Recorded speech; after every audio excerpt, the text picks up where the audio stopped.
Assalamualaikum warahmatullahi wabarakatuh. Selamat pagi Bapak dosen pengampu mata kuliah manajemen resiko dan teman-teman sekalian yang berbahagia. Izinkan kami kelompok 7 untuk mempresentasikan hasil diskusi kami mengenai real option and risiko strategis. Sebelumnya izinkan saya untuk memperkenalkan diri. Nama saya Inarotun Mila dan teman-teman saya ada Melsania Fitriani, Zawil Iza, Mia Nur Safitri, Dika Pratama Dewi, Monika Salsabila Kistianti. Langsung saja saya akan menjelaskan mengenai pengertian resiko. Resiko diartikan sebagai peluang terjadinya kerugian ataupun kehancuran, dan resiko investasi dapat diartikan sebagai kemungkinan terjadinya perbedaan antara actual return and expected return, sehingga setiap investor dalam mengambil keputusan investasi harus selalu berusaha minimalisir berbagai risiko yang timbul, baik jangka pendek maupun jangka panjang. Oleh sebab itu, apabila risikonya tinggi, kesuksesannya pun juga tinggi dan sebaliknya.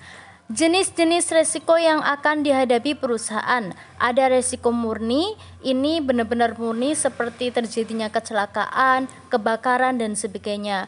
Kemudian ada resiko spekulatif, resiko permintaan, resiko lingkungan, resiko pertanggungjawaban, resiko input, resiko keuangan, resiko properti, resiko karyawan, dan resiko yang diasuransikan. Alasan perusahaan mengelola resiko. Yang pertama, kapasitas utang. Yang kedua, mempertahankan anggaran modal yang optimal dari waktu ke waktu. Yang ketiga, kesulitan keuangan. Yang keempat, keuntungan komparatif di hedging. Yang kelima, biaya pinjam. Yang keenam, pengaruh pajak. Yang ketujuh, sistem kompensasi. Selanjutnya, pengertian derivatif. Derivatif adalah sebuah kontrak bilateral atau perjanjian pertukaran pembayaran yang nilainya diturunkan dari produk induk yang menjadi acuan pokok, di mana para pelaku pasarnya tidak memperdagangkan atau menukarkan secara fisik suatu aset, tetapi saling mempertukarkan uang aset atau suatu nilai di masa datang. Kemudian ada jenis instrumen derivatif. 1. Kontrak berjangka. Karakteristik kontrak berjangka antara lain. Yang pertama, perlunya transfer tunai pada awal transfer. Yang kedua, transfer tunai harus dilakukan tiap hari. Yang ketiga, resiko kredit sangat kecil. Yang keempat, kontrak yang disesuaikan dengan kebutuhan dua pihak tidak tersedia. Yang kelima, kontrak yang tersedia terutama untuk jangka pendek. Yang keenam, pasar lebih aktif dibandingkan pasar forward untuk kontrak-kontrak tertentu. Dan yang terakhir, posisi semula dapat ditutup atau dibalik dengan mudah dan cepat. Selanjutnya ada tujuan kontrak berjangka. A. Instrumen hedging adalah untuk melindungi aktiva atau portofolio dari kemerosotan nilai karena perubahan harga. B. Spekulasi adalah biasanya dilakukan oleh para spekulator. Para spekulator mengambil posisi short selling di pasar berjangka. C. Arbitrase adalah suatu tindakan mengambil keuntungan dengan memanfaatkan perbedaan antara satu aset acuan dan aset acuan lainnya. Selanjutnya akan dibacakan oleh teman saya. Yang kedua yaitu forward contract.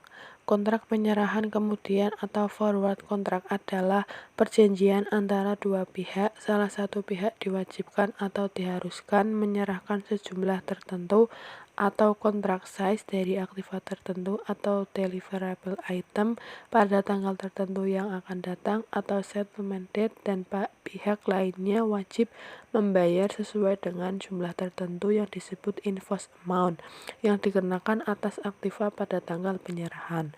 Tujuan kontrak penyerahan kemudian adalah untuk melindungi kedua belah pihak dari fluktuasi nilai aktiva yang mungkin terjadi selama kurun waktu tertentu, yaitu sejak kontrak ditandatangani hingga penyerahan atau pembayaran dilakukan. Yang ketiga yaitu kontrak opsi. Option adalah kontrak resmi yang memberikan hak atau tanpa adanya kewajiban untuk membeli atau menjual suatu aset pada harga tertentu dan dalam jangka waktu tertentu. Opsi dikelompokkan menjadi dua, yaitu warrants dan right. Selanjutnya ada kontrak swap. Swap adalah kesepakatan antara dua pihak atau perusahaan untuk saling mempertukarkan arus kas di masa tertentu atau selama kurun waktu tertentu yang akan datang. Kemudian ada mekanisme perdagangan derivatif. 1. Badan pengawas mempunyai kewenangan untuk mengawasi bursa berjangka dan pialang berjangka. 2. Pialang berjangka merupakan unsur utama dan berada di garis terdepan dalam kegiatan perdagangan berjangka.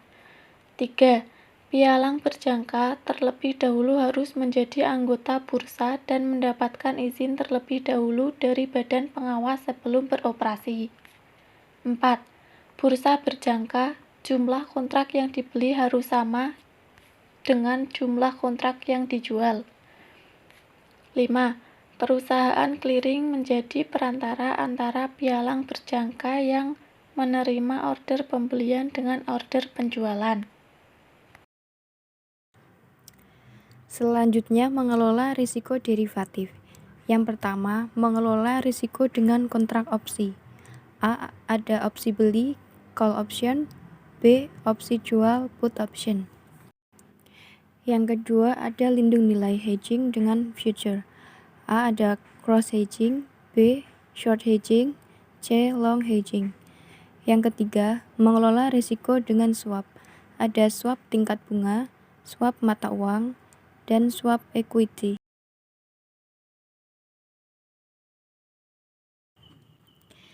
Reorganisasi.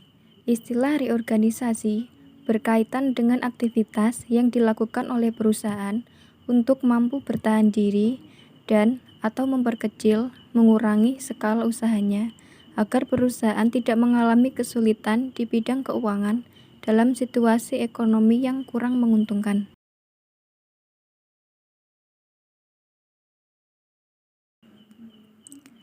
Selanjutnya ada likuidasi.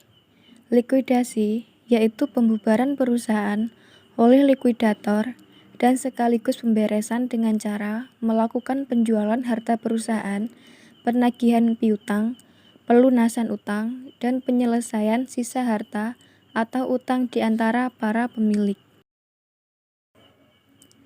Likuidasi perusahaan adalah suatu tindakan untuk membubarkan, menutup, atau menghentikan semua kegiatan dari suatu perusahaan dan membereskannya serta membagi-bagikan aktiva tersebut pada pihak kreditur dan pemegang saham.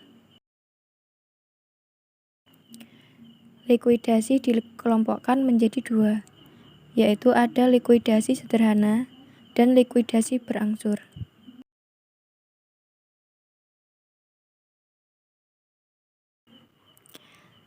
Demikian presentasi dari kelompok kami. Apabila ada kesalahan, mohon dimaafkan. Dan jika ada yang ingin ditanyakan, silahkan nanti komen di grup WA. Terima kasih. Wassalamualaikum warahmatullahi wabarakatuh.